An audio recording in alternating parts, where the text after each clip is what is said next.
Bowman here from BW1.com. I'm going to give you my final review of the Epic 4G Touch for Sprint, the Samsung Galaxy S2 device, the first one to hit here in the US. It's a pretty lengthy review and pretty detailed, so let's get started.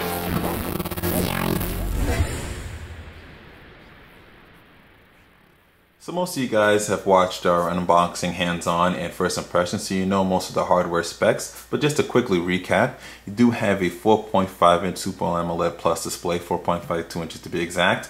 On the top here, you have a 2 megapixel front-facing camera. On the back, you do have an 8 megapixel camera with LED flash and 1080p video recording. We'll move the battery door here to reveal the 1800 milliamp hour battery and the micro SD card slot. Now there isn't anything in there, but it does come built in with 16 gigabytes of storage, so it's pretty nice to have, and you can add on to it there. And you can see it still keeps the nice, slim, very sleek, professional, just high quality look that the Galaxy S2 devices have been known for, and the Epic 4G Touch definitely has a nice look to it. We'll power it up here to show you how fast it boots up. Zoom in just a little bit. And you saw the little flash there. It does have LED indicators right there, which I know is something that was missed on the original Galaxy S devices, and it's on here as well, so I know a lot of people are going to like that. And bam, just like that, we're booted up into the operating system there. It's a really fast boot up, especially with the 1.2 gigahertz dual core Samsung NX processor. It's one of the fastest and smoothest processors that I've used on an Android phone. So this is your lock screen when you first open it up, and you can kind of swipe it away just like that. And you come here to the home screen, and you'll see here that it's running TouchWiz 4.0 on top of Android 2.3 Gingerbread. And really cool. We'll go over some of the new things that they've added sort of in TouchWiz. But the first thing I want to do here is I want to go to the Task Manager, show you some of the cool things that you can do. Now in the downloaded section, as you can see here, you can uninstall any of the pre-installed software such as Sprint TV, Telnav. If you don't want Sprint Music, Sprint Weather, or any of these applications, NASCAR, you just hit the uninstall button and it'll uninstall it right out of there. So I know a lot of people will like that. And as for storage, as for RAM, you get 836 megabytes available for running programs, about 290 on a cold boot. I've seen it between 286 and 290 as far as RAM that when you first turn on the phone. For storage, this is how the 16 gigabytes is pretty much split up. You get about 1.97 gigabytes of system storage. This is to install applications and such. For USB storage, to download music, movies, pictures, all those type of things. You get 11.50 gigabytes of storage, and the rest of the 16 gigabytes is dedicated to the operating system on here. So that's just kind of show you how that's all split up there between there. Really cool. All right, we'll go ahead and head on back home here, and this is, like I said, using TouchWiz. You get some of the cool features such as the little way you can kind of navigate between your little desktops there, which is really nice. You can also do that also in the applications panel here, as you can see. Really cool, that's especially useful if you start adding a whole lot of applications, be able to quickly navigate through it just like that. You can add widgets. I have one added here. You can remove it just like this, or you can hold down and add widgets as you want to. Swipe over, say you want to add a classic clock, modern clock. You can go just like that to add that as you want to, and remove them just as easily, just like that. So go on, head home here. Pretty cool that you can do that stuff. Now, before I go deeper into TouchWiz, let's say, show you notification section. Pretty much what you've seen before. The buttons maybe a little bit bigger, but standard notification section that you've seen in TouchWiz before. But let's say you're just not a big fan of TouchWiz. You're not big on these custom UIs. If you go to Sprint IDs, go to Switch IDs, and you hit Clean. There you go. You get pretty much as close to the stock Android experience as you can get on here. Pretty nice. And notifications still the same there, so you're still seeing some elements of TouchWiz on it, but you get the standard app drawer, and you can probably pretty much put your own launcher on here if you want to. So let's see, you can see there it's fully customizable, really down to the core. Go back to the Samsung Sprint ID here and bring up TouchWiz. Another cool feature here is voice talk. Show you how that works. All you need to do is say, "Hi Galaxy," What would you like to do? Text David Johnson. Hey man, what's up? Happy Friday.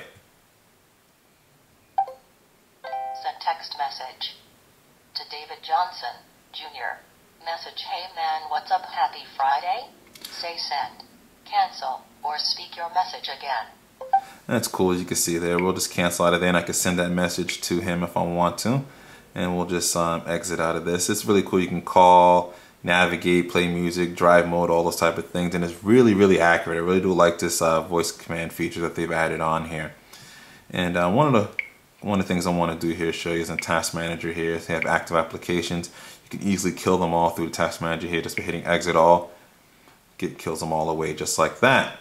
And another thing I want to show you here is email. And if you're using Gmail, you're probably not going to use the Samsung email application. You'll probably use a Gmail, which is built in. But let's say you're using something else that doesn't have an Android application. I know a Yahoo does, but I just wanted to choose this as an example. So this is pretty much the one that Samsung gives for you as far as the as far as an email application. But if you turn it landscape mode, what's pretty cool here is you get this cool sort of Outlook kind of interface where you can scroll between the two, have your inbox on the side and the email that you're looking at right here on the side too, which I thought is really, really nice and useful.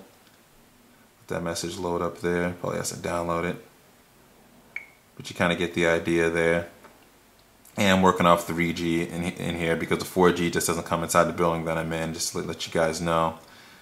Really nice there, really cool feature, especially for Exchange or anything like that. It's really something nice to have. I'm going to show you guys that real quickly.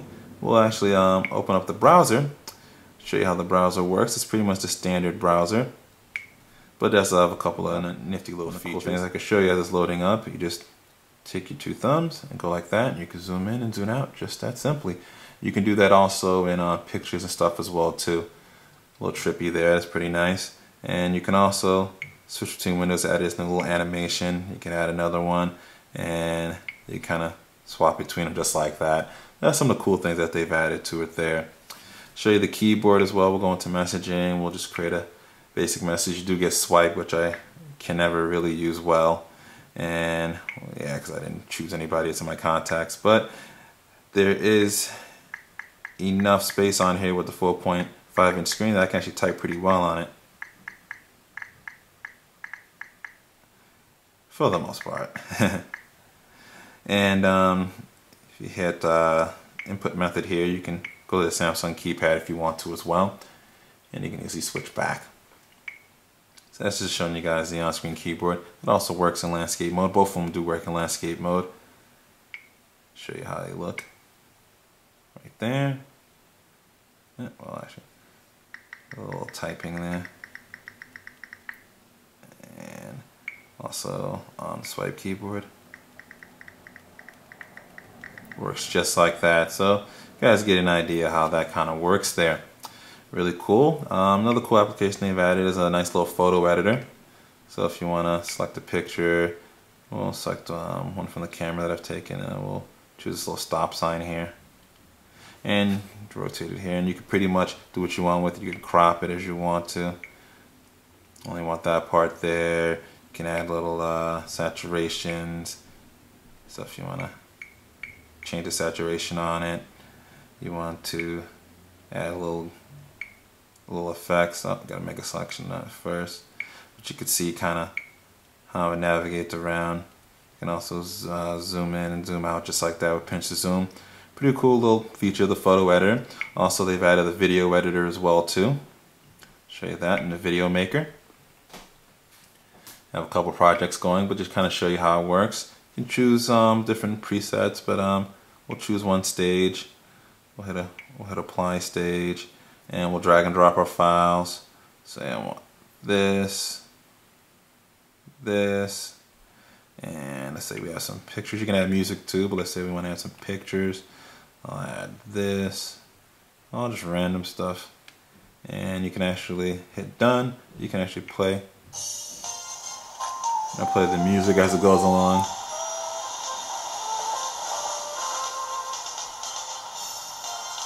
Pretty cool there. And if you want to export that movie, you can.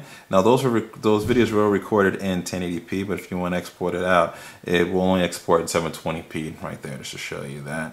Really cool, nifty video editor. That's really going to be I think a lot of people are going to like that. All right. Also show you here. You do have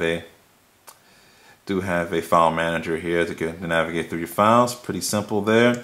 You also have the media hub as well, which is pretty cool. We'll actually jump on Wi-Fi for this here.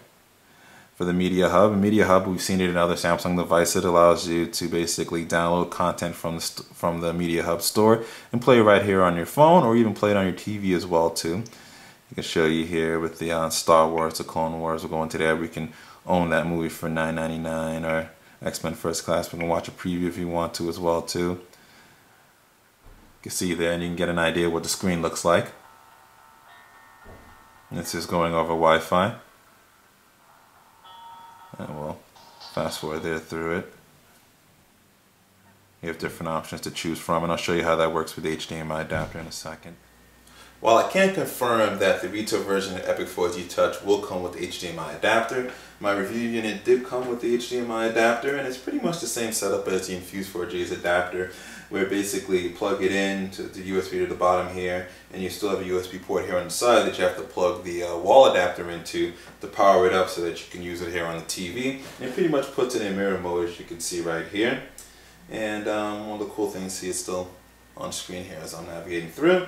And what we'll do here is we'll go back to the Media Hub and we'll watch that preview again of X-Men. See there, it's pushing it out. Should be pushing it out in about 1080p or so. Console looks really good. Fast forward through.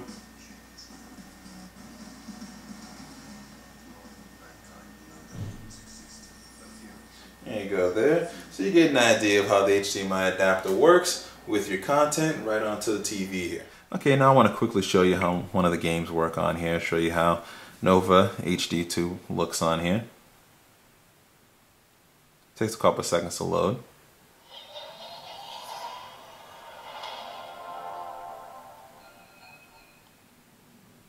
Go ahead and skip that there. Go to the game quickly.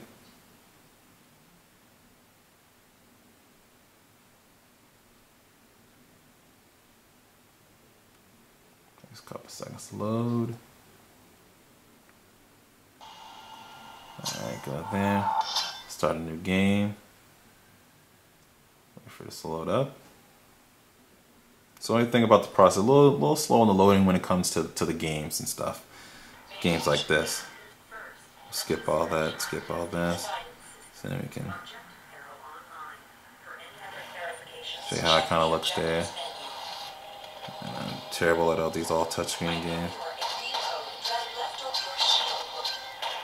See if I can shoot something and hit it.